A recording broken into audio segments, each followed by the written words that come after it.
Hi guys, it's Miss Simon again. I'm doing this video today because I wanted to help you guys out with your science. So I wanted to kind of go through like we do in class where I can share my screen with you with the PowerPoint and I'll highlight and underline the things that you kind of need to write down in your notes. So before I share that screen with you, I just want to review what you guys have been learning for the past week. So we ended in class where we were talking about contact and non-contact forces. Remember, contact forces is forces that touch each other. So we had 3 contact forces that we were learning about. Okay, and then we started talking about those non-contact forces. So non-contact forces are those distant forces are the ones that do not have to touch each other to impact one another. So the 2 that you guys have been learning about, we were talking about magnetism. So the magnets do not have to touch each other in order to have force. Remember, a north side of a magnet and a south side of the magnet attract each other. The north always wants to find the south. North and north repel. South and south repel. And then the next force you guys have learned about more independently was that of electric force. So that electric force, we saw some similarities between electric and magnetic. Again, that positive and that negative are the ones that attract each other, whereas that negative and negative repel and that positive repel. So just like magnetic with electric forces, alike. So if they are alike, they repel. If they're unlike, then they attract each other. So today we're going to learn about that final non-contact force, which we wrote down in our notes a while ago, but that is gravity. So I'm going to share my screen with you guys, and then I'll go through the PowerPoint and kind of tell you, and like we do in class, and we'll discuss different things as we go through. All right.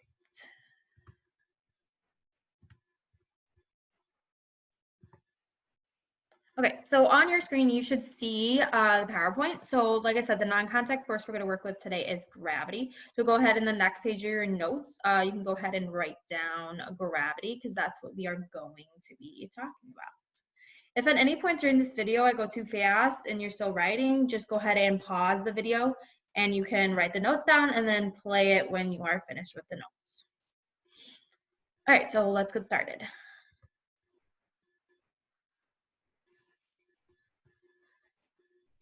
So gravity, like we talked about, is a non-contact force. It's going to be that third non-contact force. We've already talked about magnetic. We've already talked about electric. So that third non-contact force is going to be gravity, okay? So we're going to look at that third one. If we look at, we see here where many of you might have heard of the whole tale of an apple falling on somebody's head, and that's how gravity was discovered. So you don't have to write anything down from this slide. Let's move on.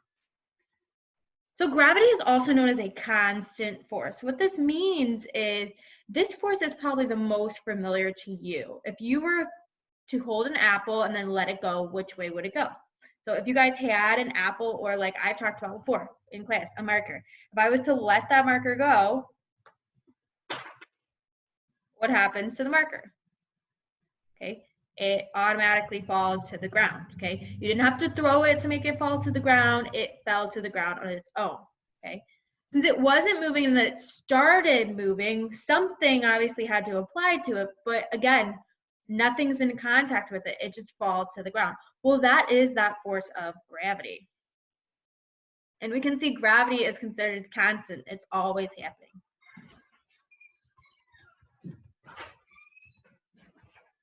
All right, so the force that caused that apple to move or that marker to move and fall to the floor is going to be called gravitational force, okay? Gravitational force has been studied since ancient times, so it's always been known. It's been known for years and years, whereas magnetic and electric, they came much later. Nobody really had any ideas about them until recently, okay? So it wasn't until the 17th century when magnetic and electric were started to be discovered. But gravitational has been constant. People have known about it for years, okay? So go ahead and write gravitational force, and the force that caused sorry guys, the force that caused the apple to move is called gravitational force. Make sure you have that down. So that gravitational force is what caused that apple to move. That's what we call gravity.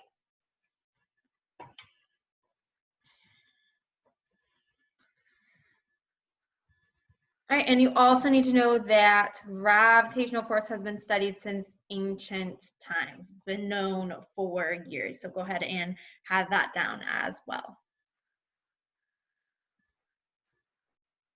Okay, and that would also make sense because we can see that gravity is really all around us. Anything that is falling is obviously going to fall to the ground, okay? And nothing really has to happen, it's just constant. So that's also kind of a reason why we've known about it for so long. All right, moving on. Gravitational pull. Gravitational force occurs when two bodies physically attract each other by pulling. So we can kind of go back to that example of this marker. When I drop this marker, we know it's going to fall to the floor. The marker is, the earth is pulling down on the marker, but what many of you might have known is that the marker is actually having a force on the earth as well, and that's what we're going to talk about. So gravitational force occurs when two bodies physically attract each other by pulling. So if we look at the picture of this cow here, we see that the cow jumps off the diving board. Initially, she goes up in the air, but the earth is pulling on her and she splashes into the water. So I'm sure many of you have jumped off of a diving board before. And we know when you go to jump, first you go up and then you're pulled back down. So just like if this cow was jumping off the diving board, the cow is going to go up, but then the cow is going to be pulled back down. So initially she's going to go up in the air, but the earth is pulling on her and she splashes into the water. So the cow is also pulling up on the earth, which a lot of us don't really see because we automatically think, well, the marker is just falling. How can the marker be pulling on the earth? It's so small. So let's go ahead and write that down. Go ahead and put gravitational pull, and then gravitational force occurs when two bodies physically attract each other by pulling. Okay, and also go ahead and, oops, sorry guys. Gravitational force occurs when two bodies physically attract each other by pulling.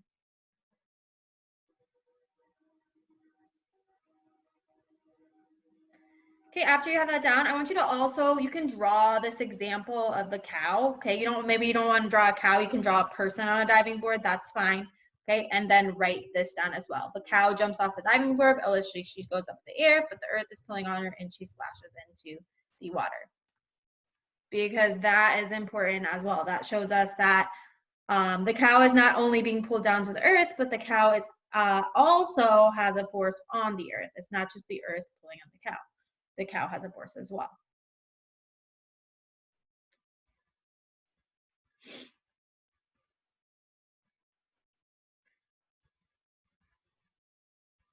All right, so if you're not done, that's fine. Just pause the video and I'm going to keep going.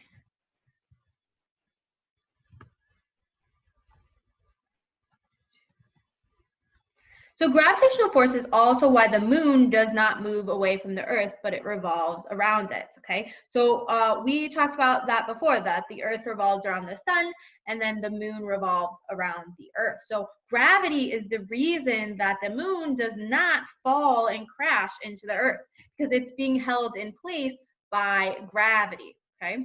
And some of us, that's kind of hard to picture because it's a lot bigger than just a marker falling to the ground or a cow jumping off a diving board. So if that happens, why doesn't the moon fall towards Earth like the apple or the cow? Okay, because we know that the marker is going to fall to the ground, the apple is going to fall to the ground, cow is going to fall to the ground, but why doesn't the moon fall to Earth? Actually, the moon is constantly falling towards the Earth, but it never hits it. And we'll explain more on that later. I know that's kind of crazy to seem. So the moon is actually always falling towards the earth, but it never hits it. So go ahead and write down this holding space together. And gravitational force is also why the moon does not move away from the earth, but it revolves around it. Go ahead and write that down.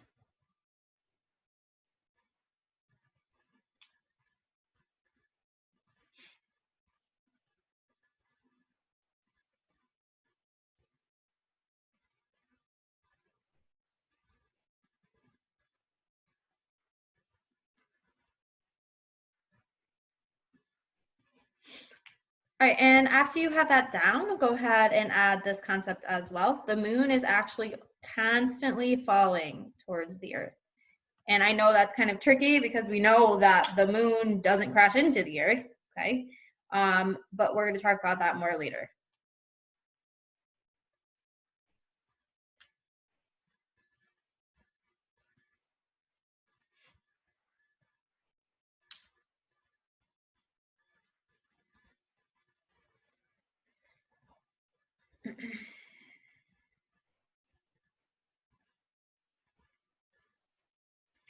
All right, moving on.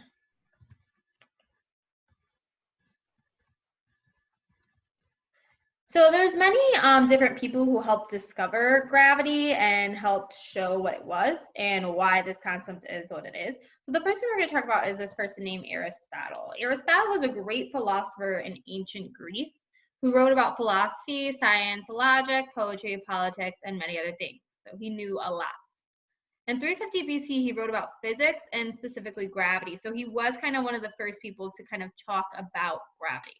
Unlike scientists of today, he performed no experiments and made no measurements. He observed the world around him and wrote down his thoughts of how it worked.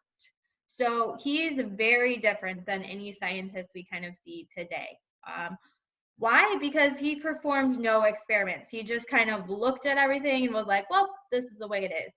And we can ask that question of why is that not a good way of doing science? Why is just looking at things and saying that's the way it is not a good way to study science? Think about that a second.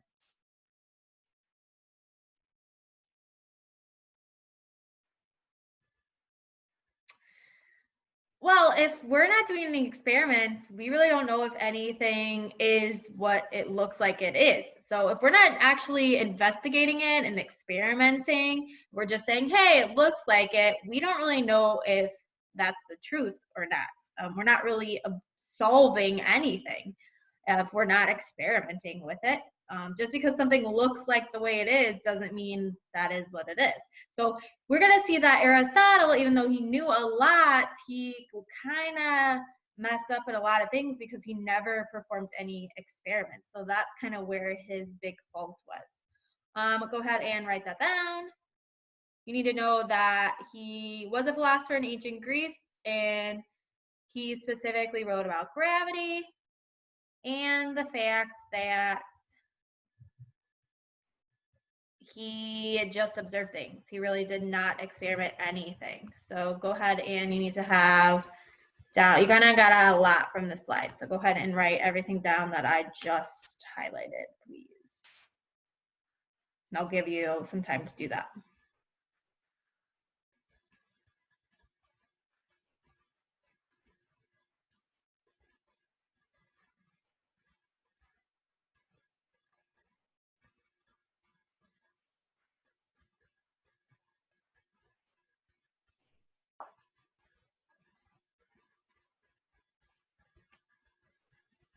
Okay, probably the most important thing that you need to know about them is that he performed no experiments and made no measurements. He just observed. That's probably, which is crazy to us today because we know in class we do a lot of experiments as well. But he did absolutely none. He just observed and wrote down his thoughts.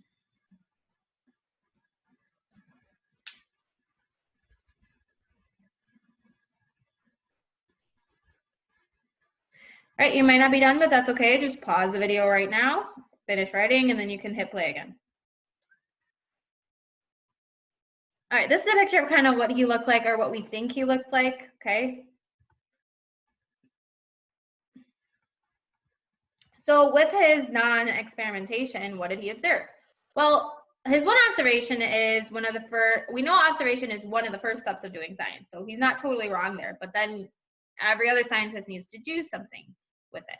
Think of why the world works like it does is next. So next you have to actually measure what's happening and predict something new based on the measurements in the experiment. This is the only way that you know your thoughts actually describe the world. It also leads to discovery of new things. So actually experimenting is what leads to that discovery. Without experimenting, you're not going to know if the things that you think are correct.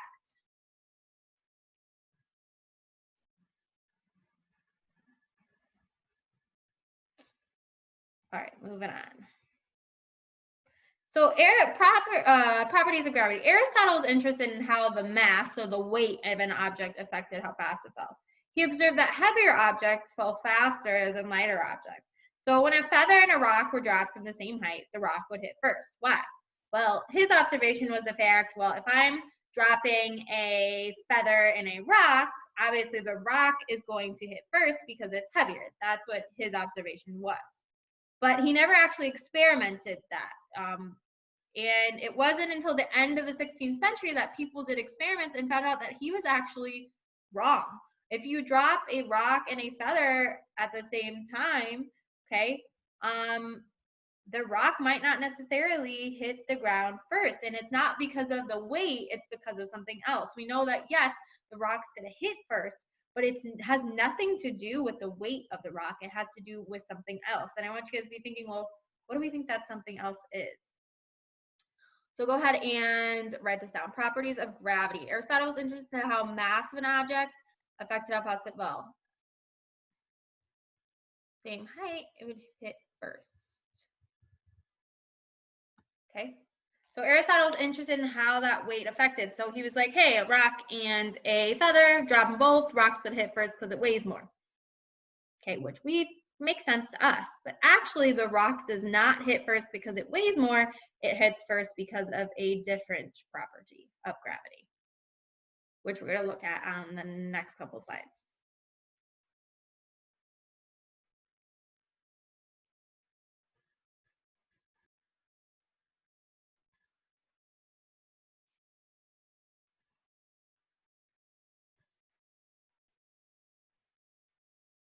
This one, like I said, you kind of got a lot as well.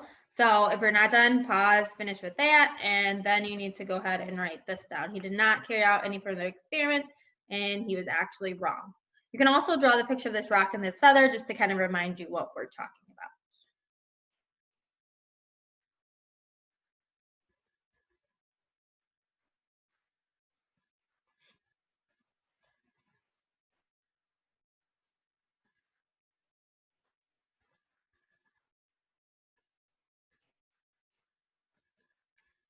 All right, so moving on.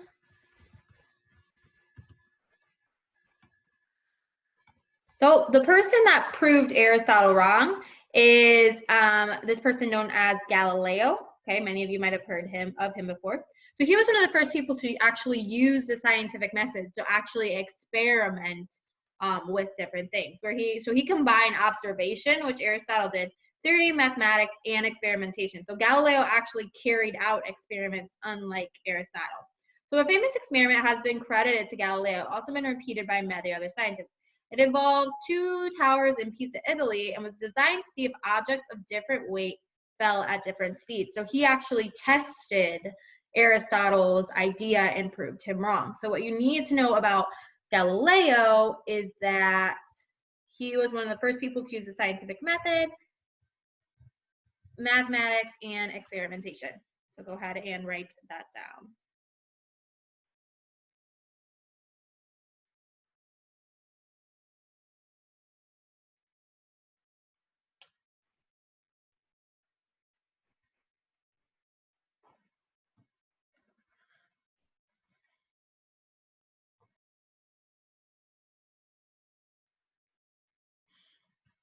All right, moving on. Okay, so just like we talked about on the last slide, he created this experiment known as the Leaning Tower of Pisa. I'm sure everybody has heard of the Leaning Tower of Pisa before. So in Italy, there's a tower in the town of Pisa that leans to the side, objects that were dropped from the top of the tower. Okay, so this is a picture of that Leaning Tower of Pisa. So he carried out his experiments by going to the top of that Tower of Pisa and then dropping two objects. So many experiments were performed to see if heavier objects fell faster than lighter objects. So he tried that experiment of the heavier object and the lighter object. Galileo believed that if similar sized objects with different weights were dropped at the same time from the tower, they would land at the same time. So he said that if the objects are the same size, just one is heavier, then they'll land at the same same time. So he was saying it really had nothing to do with the weight. It has to do with the size of the objects. If the objects are the same size, they're actually going to land at the same time. So that's what he was trying to prove. So go ahead and make sure you put, I can't highlight this because I want you to write the thing at the bottom. So make sure you put Leaning Tower of Pisa in your notes as your header. And then this is what I need you to know about that. He believed if similar sized objects with different weights were dropped at the same time from the tower, that they should land at that same time as well. So whereas Aristotle was like, hey, they're different weights, they're going to land at different times, he said that they can be different weights just as long as they're at the same size, they're actually going to land at the same time. But unlike Aristotle, Galileo actually tested this. He actually used experimentation.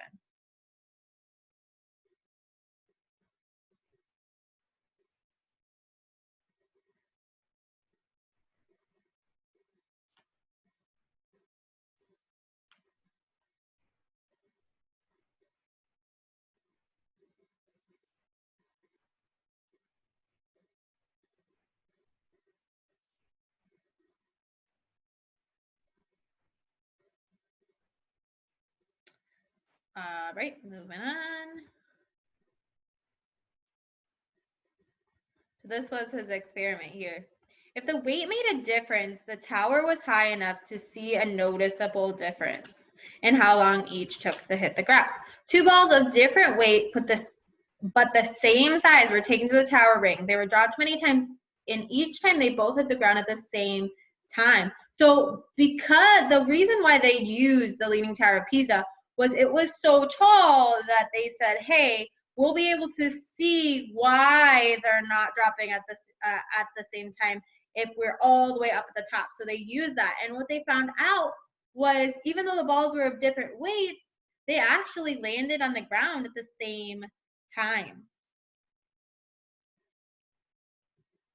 All right, so what I want you to do for this one is make sure you have the header of falling objects experiment. And then I want you to write this down. Two balls of different size weight but the same size were taken to the tower. They were dropped many times. Each time they both hit the ground at the same time. So go ahead and make sure you have your header and this down. And then I want you to go ahead and draw this experiment in your notes. So draw that Leaning Tower of Pisa and then put like a green ball and a red ball. Okay, and make sure that you're showing, hey, they're falling at the same rate and they hit the ground at the same time.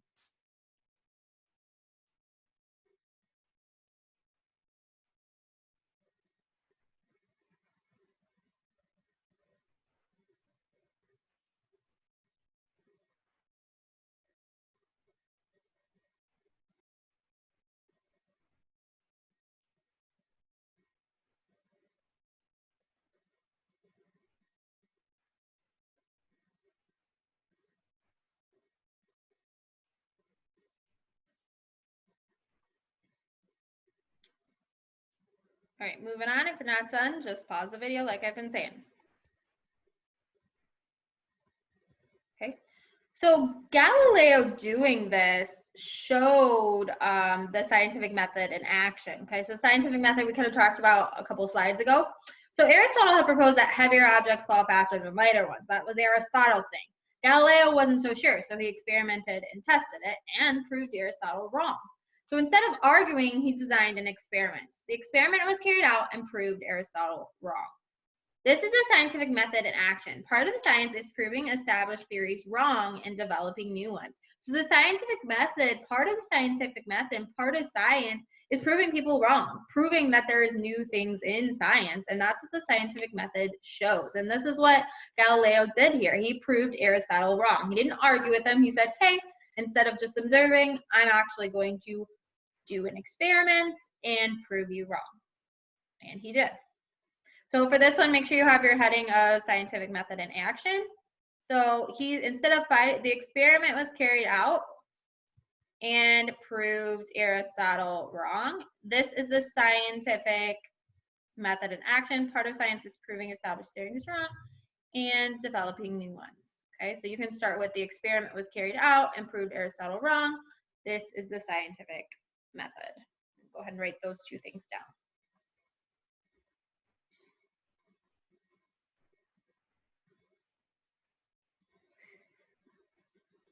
So in this instant, we can see why experimentation is useful and why it's necessary. If Aristotle experimented, we might have learned about this concept of gravity years before Galileo tested it. So we see why observation, yes, is an important part of science still, but then you do something with that observation. You actually experiment with it.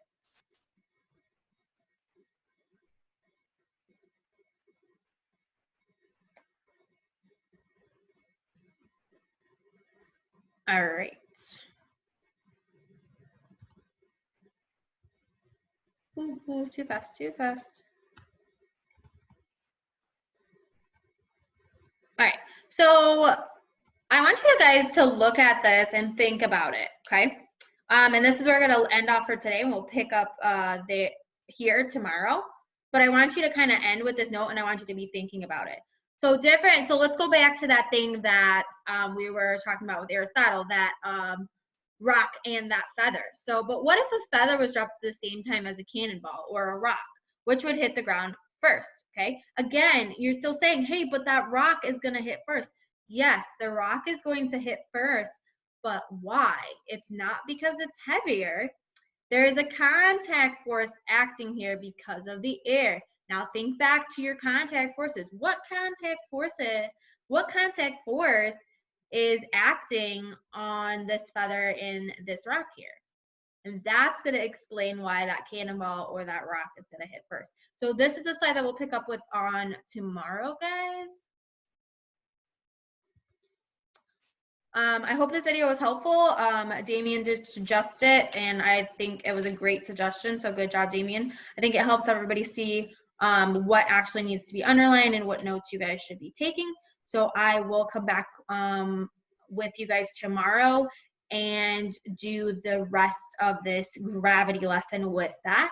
And with that, you should have all of the notes that you need to kind of study, because I'm going to take like a pre-quiz on Friday that I'm going to post, and you guys can actually use your notes for that on Friday.